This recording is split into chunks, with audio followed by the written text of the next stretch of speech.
Welcome to the show. First and foremost, let me start by saying happy Mother's Day to all the moms out there. Normally, we wouldn't be doing a show on this Sunday, but we have had this panel arranged for a while now, and so we wanted to get it together. It should be very insightful. We're gonna spit some knowledge today. We're gonna talk about some serious things. Normally, I'm all fun and games, but today, not today. We're gonna talk about something serious. So we're waiting for a few more people to come in for the panel. I do know that the other parties they're still trying to get it together right now. So briefly, I am going to play this quick promo, and then I'm going to bring in Angel, who is already here, and then everybody else as they come in, they'll come in. Okay, so that's how we're doing it today. But check this out. This is coming up next.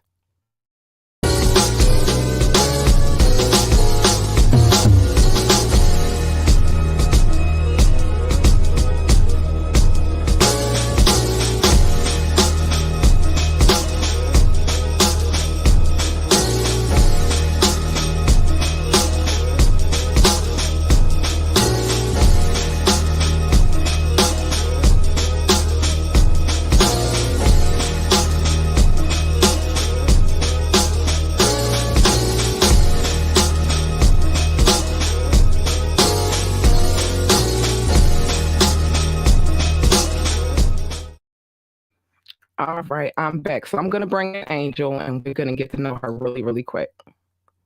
Hi, Boo. Hey, how are you? We're good. So my audience, so they don't know because it's always usually me. Can you Right. introduce yourself, tell them where you're from and how we met? All right. I'm Angel, and I'm co-creator of Kicking It With Your Girls podcast and the Facebook group Podcasting for the Culture. And that's where I met you, Mhm. Podcasting for the Culture. And Nothing but love over there. now I may not make all your shows, but Monday shows I'm there for sure. I'm there for that tea. Oh, good. Thanks. Um, so where are you from? I am from Michigan, Detroit, Mich- Michigan. Hey, I thought you guys were in Detroit. I wasn't sure because I was listening to your podcast and I was like, the accent gives me very much Michigan, but I wasn't sure. So that's what's up. So we're waiting for the other parties to get in. Hold on, let me send them a message real quick Okay. so that they can get in because I don't want to start talking about. I'll give a quick run by of how I came to the decision to make come up with this panel. Okay. Which is there's a few things. First things first, though. The night that Chris Rock got smacked, right? I wasn't watching. I Sorry to wasn't start with either. that. But yeah, I mean, it's the truth though. The night that he got smacked, actually, I was watching a documentary, the same documentary that he was presenting for, Wow. which was so crazy. Like, what? But I didn't know until after I finished the documentary, and that was called Summer of Soul. Mm. And it was very enlightening. Shout out to Questlove because that was a very enlightening documentary, and I'm big on those. But it was a lot of things being said in that documentary, along with the music, which is of course was great because you had like the greats, Stevie Wonder and all of that good stuff. Right, right. But at the same time, it was a lot of things that we relate to now that they spoke about. And the year was 1969. So I was thinking, like, damn, we deal with a lot of the same, like, none of the issues went anywhere. Like, we're still Yep, dealing with the same stuff. yep, yep. And I was like, yo, like, we need to really do a panel based upon that. And then the other part of the panel, which was another documentary, I told you I'm deep into those. Um, how be like, another one? Yes, another one. Um, was Masterclass. And it was about Black love, being Black, well, our history, Black love, and, Black excellence. And you had like Dr. West and a lot of other individuals on that particular series. And the one thing that stuck out to me above all is us feeling guilty about um, wanting more for ourselves, wanting more for our children, wanting more. And I didn't even say that to you. I'm sorry. If you're a mother, You happy okay? Mother's Day. Um, but Same to you. Thank you. thank you. But wanting more for our children. And one of the young women, well, uh, one of the ladies in the documentary, she spoke on. So we'll start with that. And then as they come in, we'll talk about it some more. Okay. Um, what she spoke about was the fact that, her husband and her children and herself, they all moved into where they could and they have the money to move into like the upper echelon neighborhoods. She decided to take her children and move them back to the hood and send them to public schools. Okay.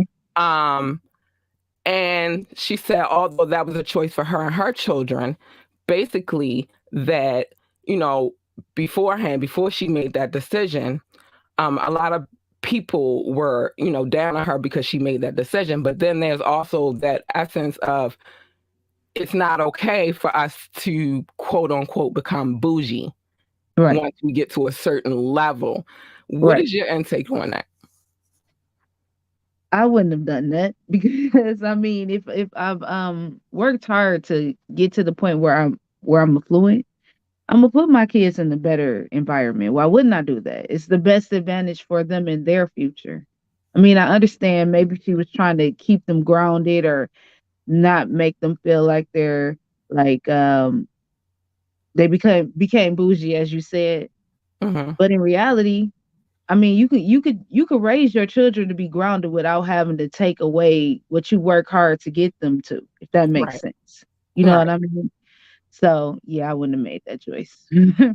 And I think as me, because I'm here in Baltimore, well, now I Okay. live in what would be considered the suburbs of Baltimore, but I grew up in Baltimore City, which is rough in itself. It's still rough to this day. Right, right. Crazy. Mhm. Um, so, but my parents they were hardworking parents and they moved us from, I mean, like, it was a transition. They moved us from the deep hood to another hood that was kind of like it was deep, and then they moved us to the suburbs, and then we like now my mother, my sister, and myself, we've taken it a step further and we've moved deeper into the suburbs. And my daughter, you can tell the difference between how she's been raised or being raised versus how some of like maybe my relatives or people that I may know are Right. are raised that still live in the inner city. And a lot of times I remember I had this idea. I wanted to, and I'm still going to work on it. It's just I got so many things on my plate right now, but but it's still in my heart to do. One of the things that I wanted to do, especially for Baltimore City, is a lot of lost little girls out here, right? And so I wanted to bring back the debutante. Yeah, that would be dope. I thought it was. And then I had a homegirl. And so I had a few homegirls, but one was like, yes. And she's in the real estate. So she's like, I'm going to find a place and we're going to do this and we're going to do that. And she was excited. Even my mom, she's a mental health counselor. She's like, I'll provide my services because it's about the change. Right. But then I had this one, I don't know if I call her a homegirl, but she was like, I wouldn't want my daughter in that because I don't want my daughter to be bougie. And I No. remember thinking, like, what is giving her the essentials that she need in life to become a productive young lady? What's bougie about that? So, Nothing. do you think our people as a culture, this is divided, and I know this, but do you think that we have a problem with using that word bougie? I think we do because I think they associate bougie with trying to be white. You Right, know what I'm saying? If you hear bougie, then it's like when you okay, so it's like when I was coming up in school and a lot of my friends say, "Oh, you talk white." Talking proper is associated with talking white. So right, bougie is associated with being white, and it's not. It's not bougie. It's just you. If you stay stagnant, if you continue to be where your parents were, then why did they work so hard to instill in you to do better than them? right, right. So I That's mean, just that's how it's what I supposed to thought. be, you know? That's what I You thought. I'm move like, up. is Every this every a goal generation for us? upgrades. Yeah, to upgrade, at least if not our lives, our children's lives. Like, Exactly. why would you want your child to have the same lifestyle that you had growing up? Wouldn't you want Right. more I for mean, them? right. You got to think about it though. It's like if if I'm out here working hard, like okay, mom, we'll go back. My mama was working extremely hard. My grandfather worked hard. She worked harder than him. We Mhm, moved to a better part of Detroit. So mhm. then she worked hard. Now I'm working hard, and then I moved to a suburb. You know what I mean? So Right, every time that's how it's supposed to be. Why would you want your child to still be in the same stagnant place as you? The only reason all of us are working is to provide better lives for our families. exactly, So if exactly. you can move your child over into the most affluent part in Atlanta or wherever you live, why wouldn't you do it? Take Right, advantage of the resources. Keep them grounded. Take them back. Let them do some community service in the hood or where you grew up at. You know what I mean? right, But let them win. right. Exactly. And I find that especially where I'm at right now, where I live at now, and where we move from there, like I said, we move from one part of the suburb to another, the Right. education system is Hmm. better. Um, and in my city, which we don't live far, we like 20 minutes out, but in the city part, and the rest of our people in here. Okay, hold on, give me 1 second, bro. Hold on. Hey guys, Hey, no technical happy difficulties Mother's today. Y'all hairs? Yeah, all right. So I'm me and Angel. Angel, this is the whole crew of Hello. majestic behavior. Everybody in the building. I'm happy everybody's here. So I'm gonna catch them up real quick, and then we'll Okay. jump back into what we were saying.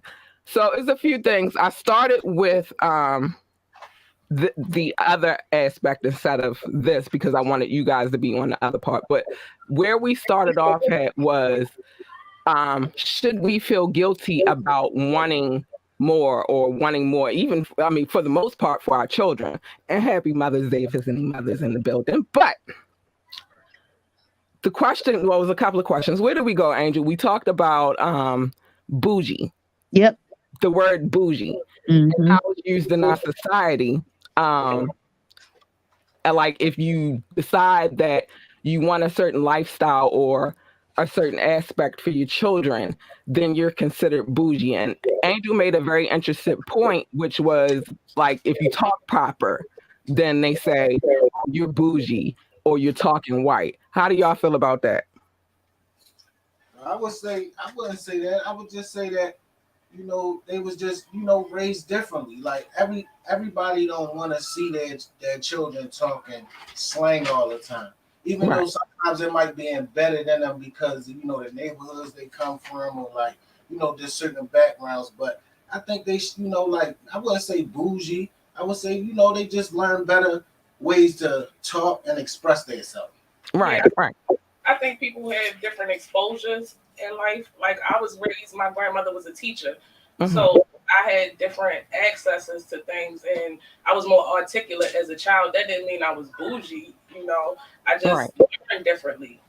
That was I don't think those two should combine or equate to each other. right. Yeah. And I was making a point when when Angel and I were talking, which was like I grew up in Baltimore City. We went from, and y'all know because y'all will know the areas because I'm about to break it down real quick. I moved from Pigtown to Emerson Village. I didn't tell Angel because she don't know these areas, but Pigtown to Emerson Village to Catonsville to now Milford Mills. Oh wow. Oh yeah. So what I was explaining is that because I am a mom and I have a daughter, those things were like I didn't. The more we moved, like my parents worked really hard to get us out the hood. And then we moved, and now I have a daughter, and it's like you can tell the difference between the quality of life and even the educational system. Unfortunately, the level of education she gets versus the kids that are going to Baltimore City schools right now. Mm. Um, And even now, when I'm glad now I can bring everybody back into the fold, even down to when I take her back to the hood, they'll say, "Oh, she can't dance and she speaks so proper," and it's like, dude, it's just she has a different lifestyle, different environment. Yeah, she speaks proper English. She was born in Baltimore. She wasn't born in Baltimore City, so she's not gonna have the same dialect. Well, I feel like a lot of people forgot what the plan was. So Right. They forgot that the plan was to get out of the hood, not to stay in the hood.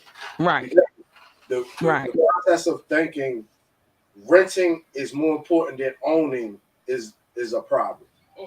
You know, when someone says, "Oh, your child talks this way," it's like, yo, that's a good thing. Well, didn't you want better for your child? You would want better more than you would want your child to have more than what you had growing up. Right. Especially like if you know you was in a messed up situation, why would you want your child to be in that same situation of a struggle? Right. You know? I love when my kids can teach me something. I do too. I absolutely do. Come to school and they tell me something, you know, I'm like, oh wow, I didn't even know that, you know, and that amazes me. You know, Right. That is something that we should celebrate more. Is the differences and the fact that we're making a change. Right. Right. Like with Majestic Behavior, that's what we stand for. Community and bringing family together, because we have actual blood that's in the business with us, and we have friends that's in the business. But we don't say friends. You family. You feel what I'm saying? That's what the saying was. It takes a village to raise a child. We raising the children. You feel what I'm saying? Exactly.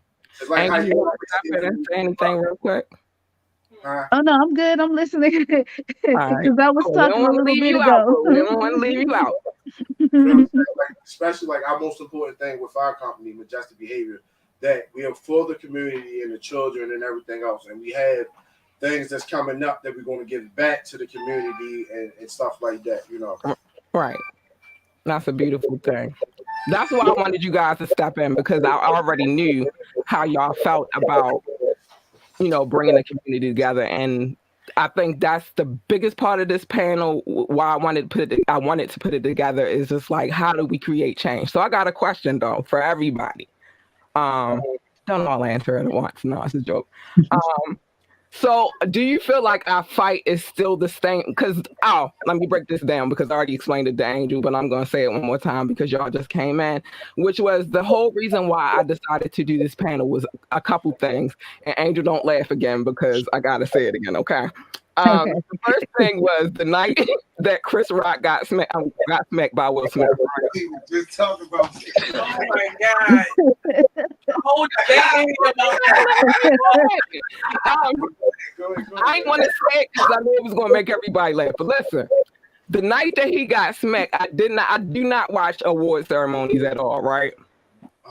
Not since probably like the 90s when I was a teenager. But I was watching the actual documentary that Chris Rock was presenting for Questlove. He won. And the documentary is called Sound of Soul, right? Oh, Summer of Soul. I'm sorry. Summer of Soul. And of course, we had like great artists like Stevie Wonder, even David Ruffin. And I did not know that man could hit the high note like how he did. But I'm like, shit, David. But ain't nobody come see you. Say that again. But it's called Summer of Soul, and it had all like Mahalia Jackson, David Ruffin, Gladys, Stevie, a whole bunch, and it happened in Harlem. But one thing they were saying on this documentary was, and this is the reason why I decided to do this panel, was I'm looking at how things were back in 1969, because this is when this festival took place. And I thought, are we still fighting the same struggle, the same battle that we were fighting in 1969? Of course, it just looks different. In a different way. Yeah, We're just fighting it in a different way. The only thing different is technology and social media, the internet. The internet changed the way it happened and how it is perceived. And with TV and media growing, that's changed a lot of things. But it's still the same fight, the same struggle at the end of the day. Nothing changed. It's just the years and the people have changed. That's about it. Other than that, it's the same process, the same system, the same everything. Because as a white person, if you can go to bed easy every day, sleep perfect, and know what you know that's really going on out here, like come on. And then they raising kids that's gonna have the same mindset. It's not gonna stop. You know what I mean? Right. So because Angel is in Michigan, and of course we all in Baltimore, Baltimore County, Baltimore City, somewhere in Baltimore. Our city's still looking the same way, like destructively, or what's the difference? What is the difference that you would say? From the history that I found out, we haven't changed anything since 1968. They just got new police cars. That's it. Yeah, I mean, it's far as your house, you still look the same since 1968. It ain't changed yet. Everything's still the same. It's just shinier. That's it. It is. They just LED the streets up. You know what I'm saying? And, the schools are getting, the little smart boards and all that type of stuff. But that doesn't change the fact that the teachers don't give a damn. You know what I'm saying? It change that the school system is manipulating enrollment sheets and manipulating the status of the school. The things are still happening. It's just they just making it shinier. Right. They just making you look harder to figure out how they moving money around than they were back then. Right. Mm-hmm. Yeah. Yeah. Yeah. You gotta do your research. All right, so back in those times, our leaders were like Martin Luther King. Well, this prior to 1969, our leaders were like Martin Luther King, Malcolm X, and so on and so forth. I'm not gonna name them all, but who do y'all think are our leaders today, and who? Nobody. We're just. No, I honestly think this newer generation, I think they're different. Like our newer generation of our history, our Black people, it's a whole different type of generation.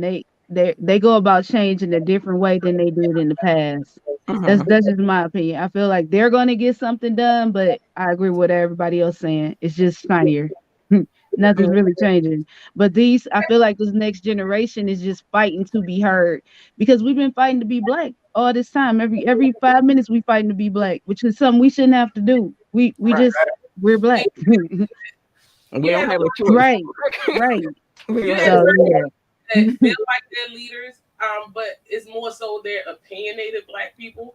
Because now that we're comfortable with being Black and we're comfortable with everybody wanting to be us, now we need to define and regulate what Black is. Yep. You know what I'm saying? And hold ourselves accountable. But that's the hard part, is to hold ourselves accountable for the things that we do. You know, even within our culture, we do fucked up shit. But we still try to defend our culture from the fucked up shit that we do. You know what I'm saying? That's right. Well, I always said this. The first step is stop fighting over colors. We fighting over crayons. Right. Crayons. All right. And when you start realizing what the argument's about, it's about a color, that lets you know where the intelligent mind is, how far the mind actually goes. Because we are able to use 100%, we choose not to. So when you have somebody that can stop a conversation by saying a color, we got to look at how strong that color really is. Because we not Black. Black is the street. Thank you for saying that, because I was waiting for you to stop so I could say something about that color thing. One is 95% of Caucasian people don't realize that their ancestry is African. Exactly. They don't have no clue. They don't want to take it in as their new tradition, or because that's the thing. Most of America is built off of tradition. So if that changes, then it changes the whole makeup of America. Right. Because if I acknowledge that I am this, then now I need to change how I move and I walk. Right. And how I do things. And now privilege gets shifted. Yeah. You know, and they can't have that. No, they have to keep the traditions the same. Right. I mean, we just got to learn how to unplug the video game. Once we unplug it and stop playing it, Because like everybody say, we playing a Monopoly game every day we wake up. We Right. take over good property. We got the shit. We got to take crumbs and make bread out of it. You feel what I'm saying? But you just keep finding out about different stuff. It's like no matter how much you do, like far as like we starting a business, you being entrepreneurs, you buying houses, you building yourself up. They always try to knock you back down 2 more steps. Every time. And I say that because I'm like, they was just talking about like Wells Fargo and how they was denying black people certain loans for different stuff, how the equity was going down in their house. But then you look at the white side, they giving them every loan, the equity going up in the house, they able to sell their house with no problem. And they actually did an experiment where they let the black woman, she let the white lady, like switch roles with her and say it was her house and said, that she owned it and then she got an appraisal for her house, right? Got a nice number. It was a good number. And then they switched it back over to the black lady and it all got way less. Right. Like it's always something, as much as we fight, it's always something that's just, especially them just knocking us back down. But right. So we never stop. Right. And that brings that. I'm glad. See, these questions were just set up purposely because the one running thing that they were saying, and because I'm gonna reference back to the documentaries in a second, I'll get to the bougie part in a second too. Was that their fear was that the system wasn't their fear was that the system wasn't there for them. But in my opinion, and I'm gonna give mine and then everybody else can give their opinion, the system never was for us. Right. No, it's not. And I think the system developed a crutch for us, is what it did. It developed an excuse for things not happening, an excuse for us not making it. It presented itself as a help, but it was really a hinder. We started depending more on food stamps. We started depending more on certain things. We really woke up, and if them stamps wasn't on that card, we would lose our shit. Right. Instead of figuring out how to make the money, you gonna lose your shit. You gonna be like, where am I stamp? But at the end of the day, that ain't your money. Right. You know what I'm saying? So a lot of things that came off as benefits really are hinders or crutches to keep you stuck in a situation. Right. It keeps you stuck. The Democrat life is basically a syllabus fed to you of what I'm going to give you and what I'm going to provide you. And this is what you have to take. And once it's gone, it's gone. And I make you scared. I give you these resources, and now once they're gone, they're gone. The way of mine is, okay, I'm going to strap it up, buy my boots, and I'm going to get it out the mud, or I'm going to do it this way. The only difference is that if you're white, and you do this, it's like how drugs and guns got into our place. We didn't own no boats. We didn't do anything to bring anything in. Exactly. And then now they made it a business, but because of the skin and the color, I can make more money off of it. I mean, Contra. I'll give you one, the movie War Dogs. Oh, War Dogs. Yes. Okay. They gave you a little bit of it, but they didn't go to stretch on it. Bush and Cheney.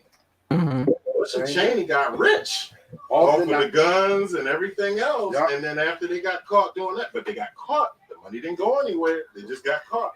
Or regulated. Now we got this Google-based website where everybody can go out and participate because they got caught making all this money. So really, my mind to way how I look at America, because you got to remember how America was established. We left and came over here. We called them the Prudes, and we were the land of the wild and everything, however you want to say it. But they weren't perfect when they came over here. No. So the whole thing is, it's a gift and a curse. Who does it first? You can be the first one to do something, and then depending on what you do first, if you do it first, now everyone has to make a law or regulate it afterwards. Yeah. That's what I look at America as. If you do it first, you can they gotta find a way to capitalize. That's like having a business. You gotta actually know somebody to actually get to that certain point. And it's and the way it's already blocked for us, it's already 10 times harder for us to even try to get to that level without selling ourselves. Right. feel what I'm saying? Right. Yeah, it's crazy out here. So protests, do we feel like they work or no? Yeah, I'm against it. yeah. I feel like It's the same. I feel like peaceful protest works.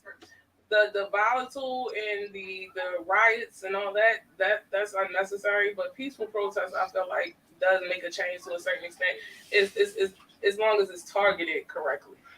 Uh-huh. I feel like the social media is winning in the protesting department, in my opinion, because when things trend with social media, with the generations that's hooked to social media, I feel like that's shutting more stuff down way quicker than anything else moving. Like I still think you should walk and march, but I'm just saying social media is really doing its thing with the protesting.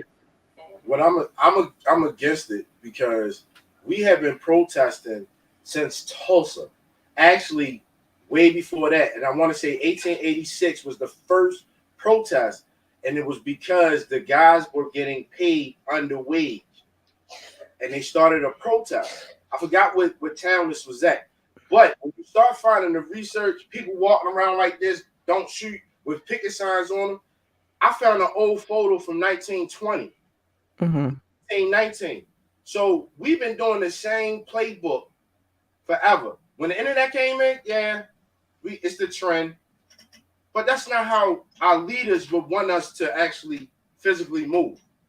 So, like when the white people went down the Capitol, they rioted. They did what they did. That was something new. That shot them. Now we go march. What's going to happen to us? The same thing. Trump did it. What's going to happen to us if we do anything remotely close to the Capitol storming? All our asses is going to die. Sorry. One of them. That should show you the difference between, when we protest and when they supposed to protest but end up rioting. You see the color of their skin. If everybody said the same thing, if it was us, they would have shot us down. Right on TV. Right. You see what I'm saying? So the crazy thing is, now that's really trending, that I am loving, that I am with, is the fact that a lot of Black folks from America have been going back to Africa, and they're learning and understanding that everything that we were told was lies. Because there's this guy that I follow on TikTok.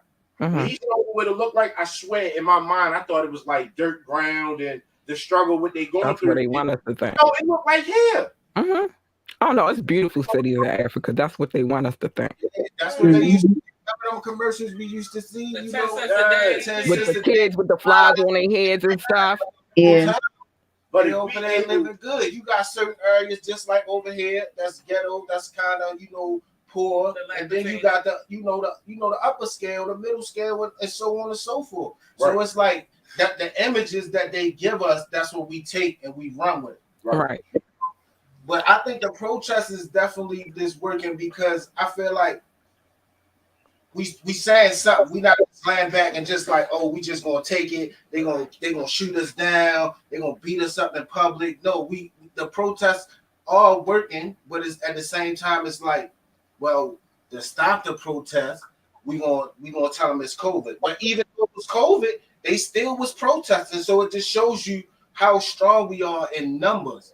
You know, it's like the lady, what's the lady name that just got she got elected to the Supreme Court? Stuff like that. It's showing different stuff. Brown. Yeah, I was like, she got two names that's Black, even though she married to a white man. Hey, you'll have to find that reason out, but I'm just so proud. Like, it's different stuff that they doing that's just showing like this protesting is working, and that's what our founding fathers wanted to do for as Martin Luther King. And even though Malcolm X was pro marching, he still would be proud of just the long strides that we made. All right. So I feel like protesting it do work. It's making some type of effect. I believe if you stop protesting, it would have more harm. Stop protesting than it would to actually do it. Because if you stop, then there's no voice, there's nothing heard, and like B said, everybody laid over, and you've lost the war and the battle. Right. Still gotta fight for what you believe in and keep going, but at the same time, I'm not telling you to go out there and ride and do the cars. No, we had enough of that. Right, no. there's a way to get your voice across and your point. Well, without becoming hostile and volatile. Now, and when you riot, you're destroying shit that we built. Exactly. That's another reason why. To classify it, to take the difference out, because you're doing what they're doing. You're putting protesting and rioting together. No, so protesting and rioting. That's why I said when we riot. Two different things. So that's the whole thing I would prefer. Now, instead of us even marching, like we did that already. How about all of us black? Let's get together. The children rioting. And let's actually build something. We ain't gotta worry about, like, lead them over there. You feel what I'm saying? Let's all come together because it's already been done. 45 black people in Georgia right now. They bought a property land.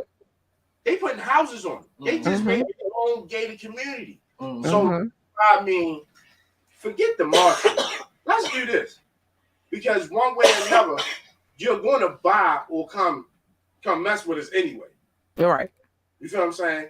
They did what they did to Tulsa. All right, bet. Let's use our minds. How can we be better? Right. Because the first thing we do is we go what we taught, violence. We have to stop being so worried about being included and more so of what we should is having our own. Yep. Yeah. So, why is it segueing so beautifully? But that was my next question is, do you feel like they give us what little bit they give us just to pacify us and shut us the fuck up? Or, like, how do you feel about that? They give us just enough. You know what I'm saying? Just enough to, like, the stimulus check. It was just enough. You know what I'm saying? Man, they do to say, I did this for you. You know, you had that one family member like, well, didn't I do that for you? It's like, yeah, that was like 5 years ago. Like, you know. Yeah. That goes back. All right, me and him on the same. That goes back to that Democrat shit. Excuse my French. Yeah. I'm not looking for you to give me nothing. I'm gonna go get. I mean, take it back to the Viking territory. You know, Viking life. I'm gonna go get my land, because what did they do? If you look at all the war and the history and everything else, now they took it. Now, granted, I'm not telling you to go out here bang and take it. There's a mental way to take everything. Right. You got to go on the playbook and to achieve. And if you don't want to play I'm not saying play the game. I'm saying know the playbook. Create your own path in the game itself. Because at the end of the day, the game ain't gonna change. No, the game has been here for centuries. The game is us and our ancestors. But they made the game though. We gotta change their rules of the game. You don't need to change their rules of the game. What you need to do, like I agree with what you said about building. What you need to do is basically keep marching, keep doing everything else, but you still have to come together. You still have to build, because as soon as you stop playing their game, then you become a threat and they can take everything away from you. If you play the game long enough to establish what you need and become that, that's under their thumb. And you play, and now you play by their rules. You did it by their laws, and now they're like, "Oh shit!" But a lot of people don't want to play by their laws. You basically, so like, you can't. So even like in their rules of their game, like for example, they're like a foreign embassy now. So with their rules comes categories, right? And these categories, we ended up having homelessness. This is a part of their game. People not eating.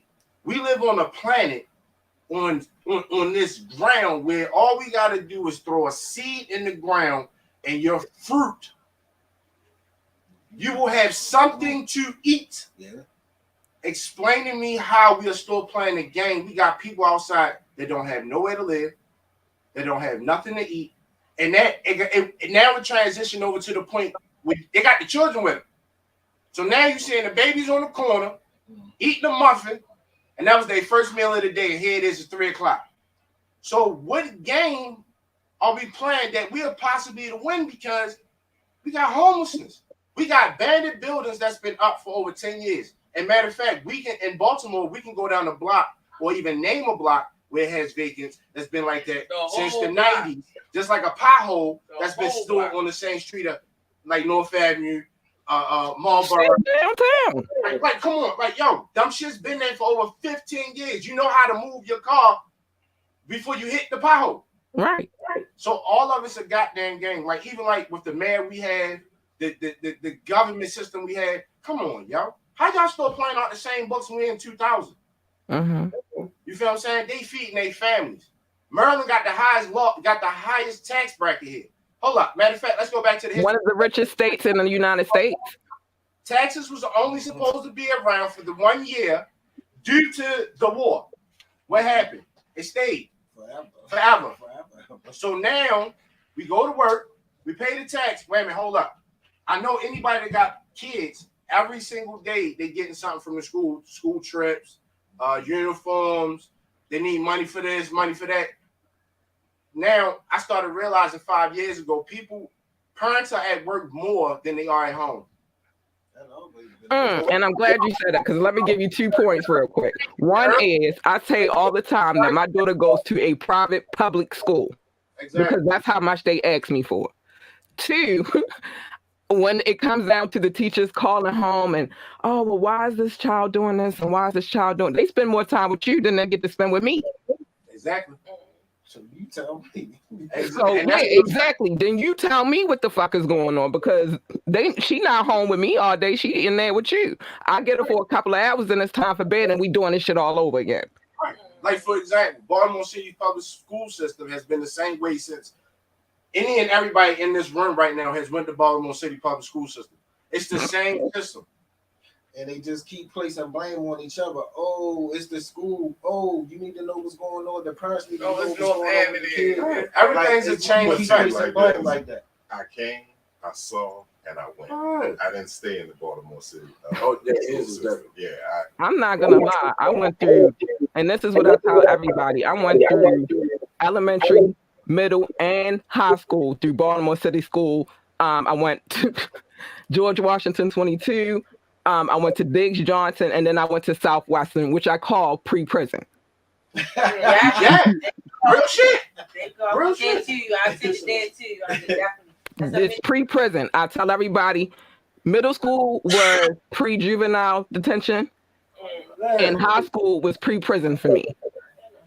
That's probably why the fuck I barely was there. But the point is, I came up through city schools too, and I basically taught myself.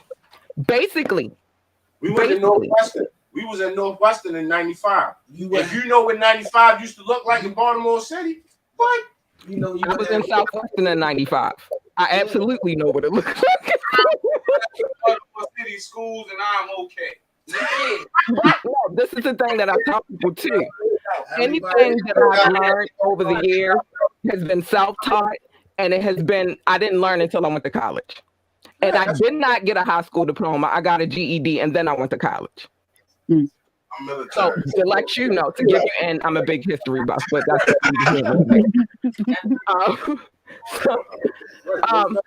now somebody made a point, and I wanted to stick on that point, and I've been holding this for a second, and I want to get to this. So it came to taking accountability as a people, right? What do you think is missing from the generations from back in the day versus what we have right now as far as parenting, values? Being an adult, growing up, and being afraid. It's really letting go of the secrets. That's the issue. That's where all the lies and the generational curses and stuff come from, is the secrets in the families. Yeah. The stuff that the older people did not want to tell you, and now it's trickled on to the younger generations where you don't even know this is your cousin that you dating now. Oh, you know what I'm saying? Or stuff like that. Just period. I'm just saying, like, that it's just secrets that the family keeps that you don't understand, or the reason why somebody in the family gets treated better or whatever, because what you learn in your family is how you treat people on the outside.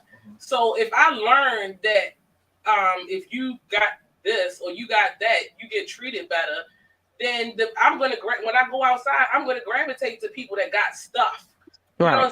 Because that's what I learned. They get treated better. You know what I'm saying? Why would I want to be around somebody that get treated like a bum? If I heard that Jared's been a bum all his life, or my daddy's a bum, or whatever, you know what I'm saying? So we learn stuff from home. Right. So at the end of the day, it's all about what's being taught, and the truth. You know what I'm saying? No, kids don't have to know everything, but you don't have to lie to them either. You know what I'm saying? You don't need. Yes, because they need to know that if, first of all, if I tell you you can't drink that, don't touch that. You want to know why. And if I keep telling you leave me alone, go ahead, go upstairs. Because I said so. When you get your chance along with that bottle, you're going to try to figure out what it is. So why shouldn't I educate you on what it is and that it's only for adults and this is not your time to have it or whatever. Not saying that I'm being an ill-fit parent, because there's hella white women out here with buying a whole shelf of wine out here. You know what I'm saying? So you have to educate your children. Don't lie, but don't think they're naive or that they don't know what's going on. And that's the main thing, because a lot of us are hurt or we feel a certain way about people in life because we've been lied to a lot of the times. We didn't know what was going on until we grew the fuck up and we put one and one together and we like, oh, that's why such and such wasn't dealing with such and such. And this, that, and the third. When you start really realizing the truth, that's what really makes you not trust people. When you truth of the shit that's going on in your family, you're like, well, damn, if this is happening with my blood, imagine with the motherfuckers that ain't got no it's to me. Yeah. You know what I'm saying? So if we keep it real with each other, I feel like just getting rid of the secrets will eliminate a lot of the problems. Right. So, Angel baby. Yeah. You got something to chime? You got something you want to put in there before I move on? I just think if you saying what's the difference from back then to now, I would say knowledge. I feel like knowledge and the ability that we have people now that have, like the guy was saying, I don't know any names, but the one in the blue shirt, he was saying, playing their game for you to win. I basically look at that as being true, because you have to play the game, but you're playing the game to get your foot in the door, and you're that first Black person whose foot is in the door, and you're opening the door up for more of us to get in there. Like in my specific job that I do, I was like the third Black person in the office, but I opened up the door for 5 or 6 more to come in that office that was predominantly white. So I agree with what he's saying, and I think it's just knowledge, and I feel like the knowledge that we have now, and that we have more Black people in places like the Supreme Court. Khadijah Brown, she's there. Like, I feel like things will turn around eventually and get better. At some point, but I feel like we can't stop fighting for it, and we can't stop growing and taking these opportunities that they're giving to us to win and get ready, open it up for the next person. That's what it's about. Right. We are stronger in numbers, but we all got to get in the door. I just want to add to what you're saying, because the other thing I find out and what I see today is a lot of people don't want, or they're afraid to want. They don't have ambition. They don't know anything outside their block or the area that they grew up, and they're sheltered to the point of it's almost like a fearmonger tactic to don't go here, don't look at this, don't explore. The same way with the news and everything. So with that being said, they gotta want it, because I'm not even going to lie to you. I went into a job one day and I basically was like, okay, I'm gonna do this, and they just saw me going in the books, looking at certain things, and they said, okay, you want this? Yeah, okay, all right, here you go. I'm gonna show you how to get it. That right there, a lot of people won't do that. They'll just sit there and follow instructions, and then it's like, okay, well, I don't need a robot. Do you want this or do you not want this? Right. That's what's lost in this generation now, where they're just zombies. They're just sitting there. Well, 2 things was that. First thing is, I agree with you were saying, but you also got another category where you do have Black people that get in a position, but as soon as they get in that position, they'll shut the door on us. Where you might have that 1 out of 10, like that crab in the barrel. Exactly. Like that happens a lot, because look what just happened to Monique. She just got her apology on something she was told the truth about, but it took to go through a pandemic. What I call this effect is an after. It's an after effect. People realize things after, not when it happened, when it's most important. You feel what I'm saying? See, somebody would shut the door on another Black person. They pointed out he only did it because he got put out in the light. Mm-hmm. Let's see the people that's genuinely setting these things up. Like, for example, If you go to Def Comedy Jam, you're gonna see Martin Lawrence. He set the tone. You got Joe Torre. He did the same thing. Now there are brothers and females that did pave the way for other blacks, but it's millions of us that still have an opportunity to get through the door. Just so happened this door, like the door we went through, we got to kick the door in. We forcing people to see who we are. Right. Nobody give us a thing. People believe. I wish. That's all. The ones that believed in us, they gave us the opportunity. Right. Those are the ones we rolled with. But them other ones where it was like, yo, you ain't got to tell me exactly where you got it from. But bro, where's the vendor? Like, which direction? A person to tell us, I can't give you that, but what I can give you is don't give up. What? Yeah, you don't know how many times I've heard that shit. And it's like, I mean, but you know what? In reality, it's that's good information. But right. It's all. Oh, I'm sorry. No, go ahead. I'm sorry. It's always people. I mean, it's not a lot of us that work together with us in the first place. So it's always gonna be black people in positions of power that's gonna shut you down. But that should not stop your ambition from keeping the goal and winning. You know what I'm saying? Like just because that person was like, whatever. No, so you get in that door, you kick the door open, and you set the tone for who gonna come behind you, and you create those spaces. You never let people crush your ambition because they don't want to help you. It should make you go harder. It should give you a harder drive. Right. My whole point behind it is the fact that we shouldn't even have to do that because we all come from the same mud. You know, when you make it like that, you make it harder. But for some people that can't continue after that door got slammed in their face, versus somebody like, oh, you slammed the door in my face. Wait a minute, I'm going around the back. It ain't for everybody. You feel what I'm saying? Right. No, it's not. But for everyone that, you know, the ones that aren't a part of whatever business, they're going to come along with the person because they family. But you're forgetting the one aspect of the game and the one aspect of what you was born in. And if you don't remember this is where you fall ill. It is always survival of the fittest. So, now, when I'm telling you survival of the fittest, don't take it as you're alone. Oh no, take it as you have to be smart enough to know and be mentally prepared for the no's so that you can keep going. That's why I say you always get 100 no's before you get a yes.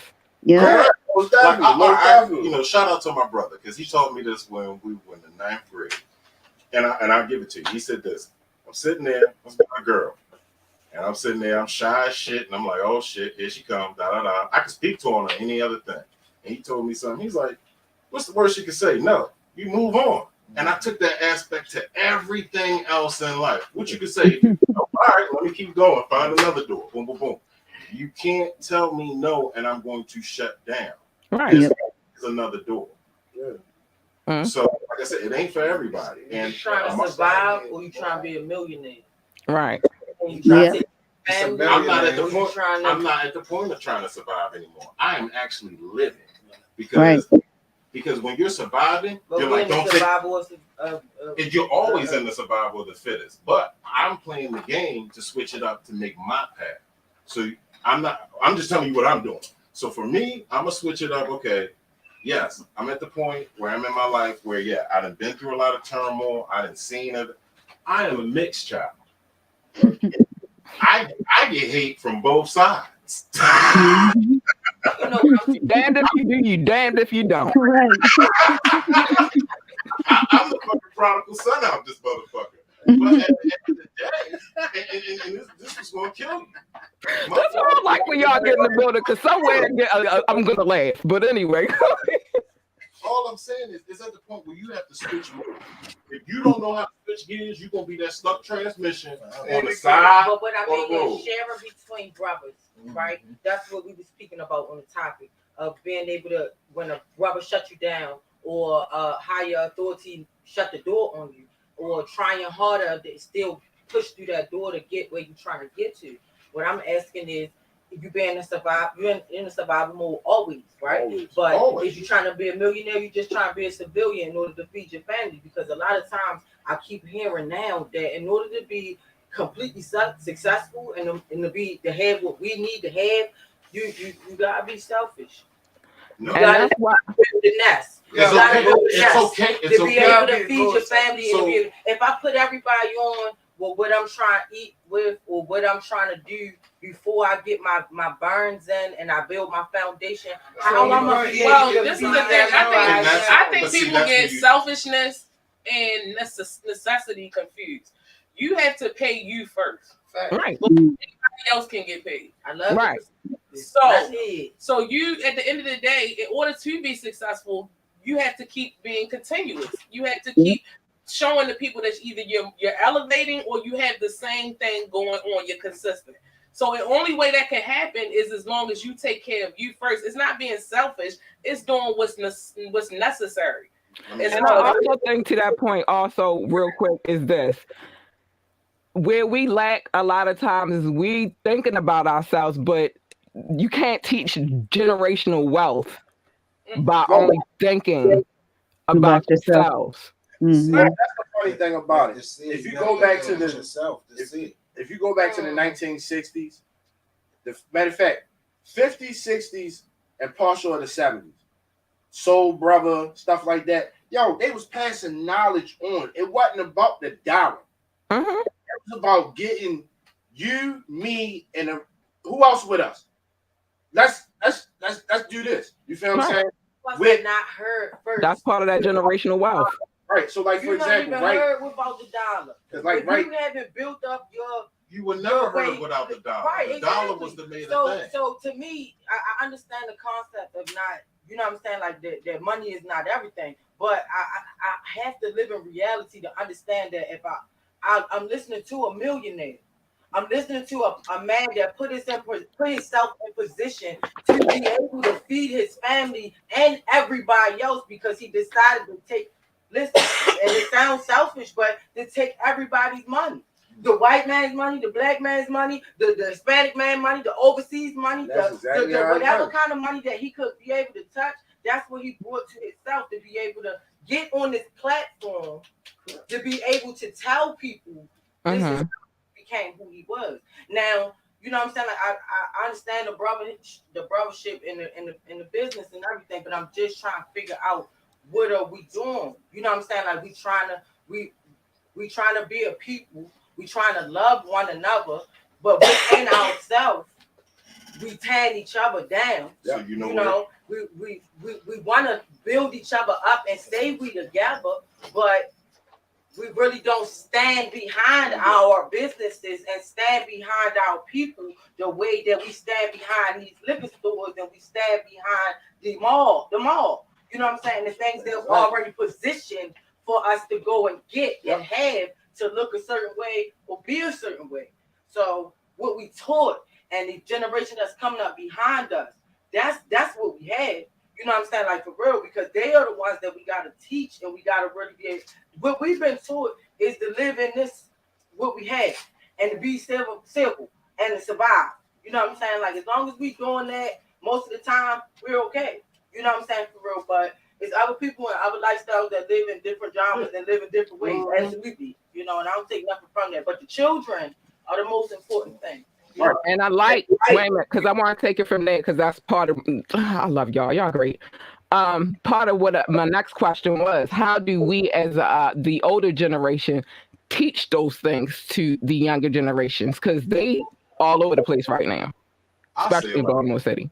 The younger generation and a lot of the older generation don't understand what no means and why there's no. And then we react on that no as a selfishness or someone's doing something towards them. And I wanted to say what she was saying because you have to understand, if I'm doing this to take myself to the next level for my bearings and everything else, understand that I'm building at this point. And if you're asking me for a brick out of my castle, which I'm building my foundation of, help you, and you're not building anything. No, that is why. Because I am building something bigger. And a lot of people take that, and I see this generation now as a selfish concept. And they're like, oh, well, he's not trying to help me, da-da-da-da-da. Right. Look at what he's trying to do. Take yourself out the equation. Look what he or she is trying to do to go forward. And a lot of people say, "Oh no, it's a selfish thing." That's why I said it ain't for everybody. It's mental. It start up here. So, as I was taught, and I was taught by women. You know, women against the uncle. You know, you got to go out here and get what you're going to get, as long as you're not harm. Go ahead and get what you're going to get, as long as you're not out here harming nobody else in the process. If right. you do that, then you great. Now, it don't always go that smooth, because guess what? Everybody's sensitive. Yeah. True. Really, the problem. Everybody's sensitive. Right. And if they sensitive, it's hard to try to, you know, to even talk to them, to instill on them like, okay, well, this is not exactly what I want you to do, but if you listen, just listen sometimes and take some information in, maybe it can help you out. Thank you for saying that. Yeah. Because that's one thing. The next thing I was going to get to that question is, what happens when you, as a person, like we all here, we all got our own businesses, because Angel, you know, we podcast, so that's business in itself. You guys do everything. I don't even know what to pinpoint on what the fuck y'all do, because y'all do some of everything. But I'm not going through the list. Y'all got too much shit going on. I'm still waiting for my merch too. But got you. The thing is, like, and especially Fats, you know, because we have these conversations from time to time. That's my brother from a. Alrighty, that's what's up. But the thing is, like, what happens, because this is not my only business. I have a marketing company as well. And there's been times where I've had individuals come to me and be like, oh, well, how do I do this? And how do I do this? And as soon as I start to explain the process and how things go and how it should go, then they give me a million reasons why it shouldn't go that way, or a million. So what do you do individually when you're trying to help somebody, but they don't want to listen? Make them pay me. You're gonna pay me anyway. First of all, let's get that. I'm taking my time. My time is money. You want to pay me? You know, I could be doing something else. I could be, you know, focusing on some other businesses that I got on. So if I had to take my time, my resources to explain this to you, and you feel like you're gonna give me every excuse in the world to be like, you can't do this, or why you can't do it, then you gotta pay me. Right. You know what I'm saying? Right. And I understand where that comes from, because I'm like, I used to be like, well, why would they want to tell me they want me to pay them? And I'm like, because it's not like I'm wasting their time. If I'm paying them, they're getting compensated, and I'm getting the information. Now, if I choose to take the information and apply it, that's on me. And it shows dedication. That's the thing. If you really came to learn and you willing to pay for that, then you know this is what I came for. This is the education that I came for. You have people that want free information, but they want their information. It's like, well, you got to figure it out already. What do you need me Why for? You here? Right. Why am I even telling you anything? Because every time I say something to you, you like, well, why is it like that? Or it should be like, well, yeah, well, I already knew that.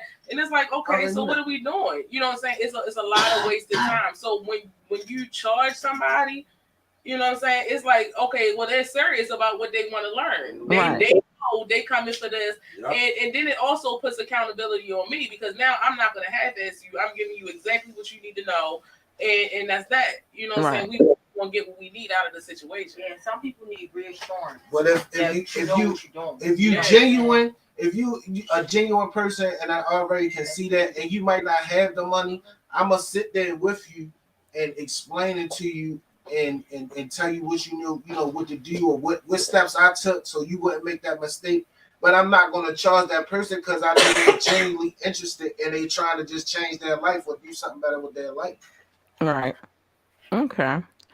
So let's take it another direction. I got 2 other questions that move us in another direction, and we're going to get back to this bougie thing really quick. Where we at on time? All right. Because I'm not done with that. Where do you guys feel like music has changed over time, and has that changed who we are as a society? Music used to have meaning, and now I don't even know what they doing out here. You know what I It's mean? Like it used to be like like if we go with Tupac, it was poetry. You know, it's poetry that he put into rap. Now I don't know what they be talking about. So yeah, music has definitely. It was like when music was coming up and we was in the music like that, and they was, you know, the older folks was like, "What is that? Turn that off!" And why you listen to this too vulgar? I just let them do their thing, you know. But I mean, I ain't gonna hesitate to critique it though. Like, oh, I don't like this. I can't get this. Some of that young music that's coming out, I can get with, and some of it I can't. Yeah, some we can rock with. I'm still old school. I still rock Jada Kiss. Yeah. Me too. I'm still want to call rocking to that. I'm still all for the Wu-Tang because Wu-Tang love to click kids and shit. But you know what I mean? Just me. Y'all know anything about frequencies? About what? Frequencies. Yeah. Yeah. It'll change how people think, how their the mood, the structure of how their thought process is. So then you'll be able to follow what I'm about to say. So okay. All that being said, I agree with what you're saying about the music and it's their thing and everything. But if you actually dissect the music and listen, okay, half of the beats are on a frequency that is lowering everything that you're thinking about. Dumbing it down. Drill music. Oh my gosh. Yeah. Yeah, it's everything. You remember back in the day, Rhythm and Blues, Marvin Gaye. I'm gonna fuck him up. I'm sorry. Get on my nerves. You know, all that music was sensual, so that's right. As well. But if you notice that there's not a lot of love. It's all kill. You hear dude in the car say, "Yo, change that, yo," because I feel like I'm gonna show somebody. You know, you hear stuff like that.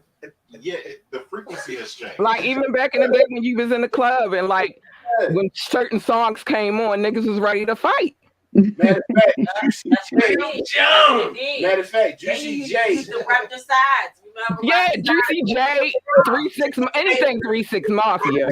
Murphy Holmes, you had to say you had to be with the Murphy Holmes. You was from Lexington Time. Right. They put it in the song so that way you would have to know you time where you belong. Right.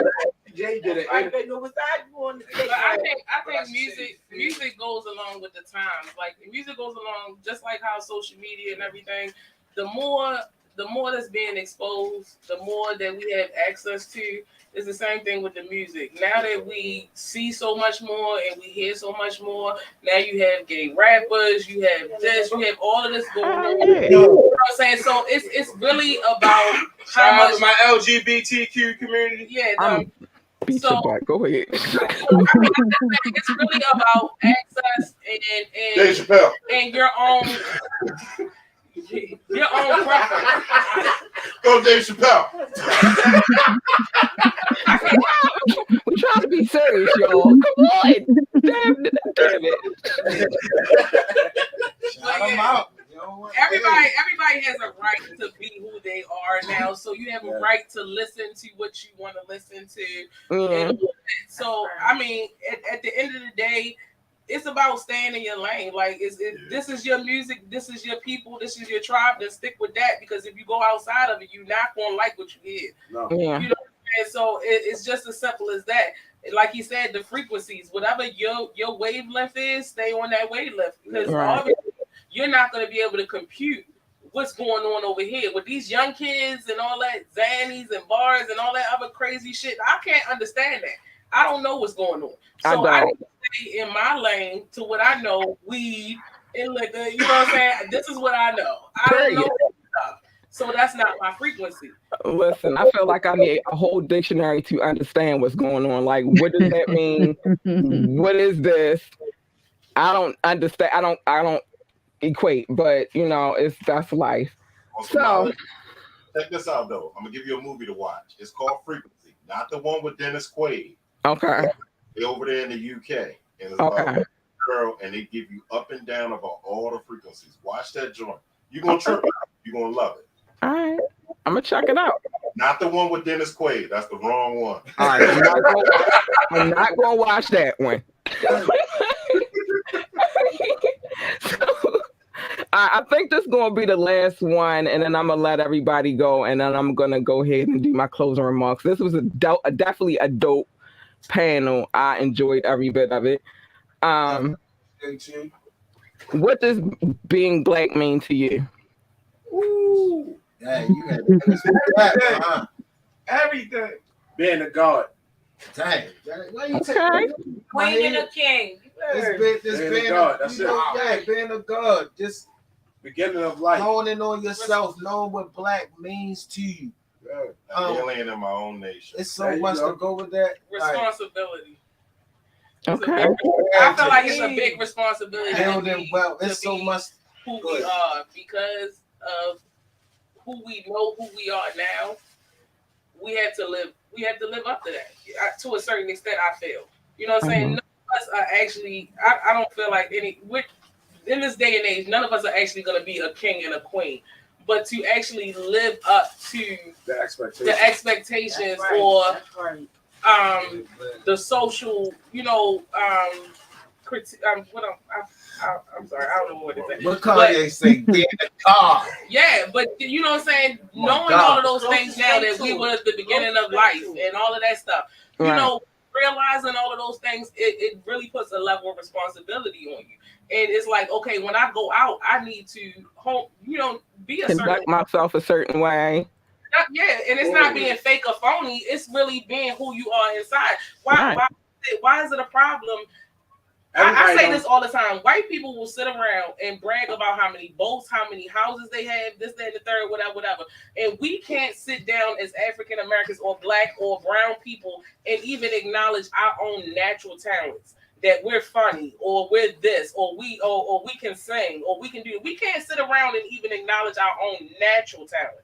Right. But other people can sit around and talk about all the things that they've accomplished or established in life, but the things that we naturally do well as African Americans, black, whatever you want to call yourself, we can't even sit around and say that without somebody saying, "Oh, you bragging," or "You doing this," or "You doing that." No, I'm telling you what it is. I'm telling you what I'm bringing to the table. I'm smart. I'm organized. I'm this. I'm talented. I'm educated. I'm this, and I'm not bragging. I'm just telling you this is naturally who I am. It is what it is. Celebrate those things about each other. Right. Well, I'm saying this, but it wasn't a white man that started saying, "Oh, you bragging." It wasn't the white man that said, bragging. No, but it was them and like, "Oh, you are uppity nigger at all." And the only time they called us uppity is when we showed any inkling that we could be even better than them. Exactly. Any inkling of intelligence, really. Right. It's just, if you show that you got a little bit of intelligence, they're intimidated. But being black to me is it's the best thing for me. I mean, I love being black. Whatever it is, whatever move, whenever I win, that's like setting a bar, because you already told you can't do nothing. So whenever I'm doing and going higher and higher and higher, it's nothing. I would never want to be any other worse. For what? Right. It's best to be black. I think it's a blessing too. You know what I'm saying? All of the things that we don't have to deal with, as far as even with our health. You know what I'm saying? We age beautifully. You know what I'm saying? All of those things just naturally being black, you know what I'm saying, is a blessing. You know what I'm saying? Edges, all of that, baby hair, you know what I'm saying? It's just it's a blessing. Big booties, all of that is a blessing. To be black. You know what they say, black don't crack, baby. Not at all. Not at all. It don't crack. But I ain't even gonna get into all of that. But I want to thank all of y'all for coming through and joining this panel. It was this is what I wanted this panel to be like. Having discussion about us as a people. Thank you. Because it's very important that we have these conversations. Yeah. So thank everybody for coming through, blessing me with this audience. You know, people, man, y'all great. Thank you for allowing my questions to segue the way they were supposed to segue. Because that's a hard sell right there. There's so many people in the room over there. Angel up here. Who knew it was gonna go like that? But I thank you all for coming through. Thank you for having me. You anymore. It's Mother's Day, and people should be celebrating and having a good time, celebrating their mothers and all that good stuff. And I gotta go. My daughter, she ain't playing with me.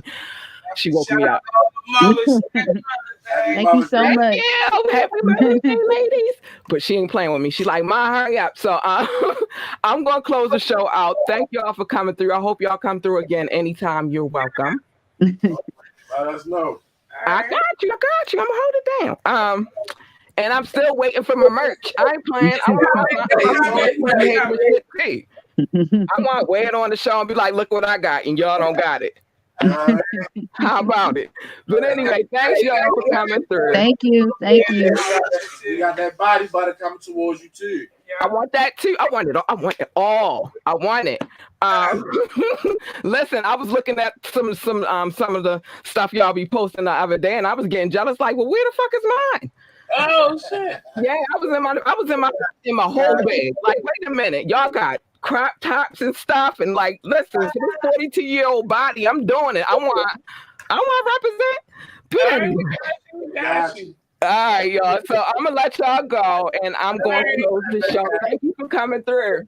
Thank you. All right, have a good one, y'all. All right, so today was dope. This panel was dope. It's everything I hoped it to be.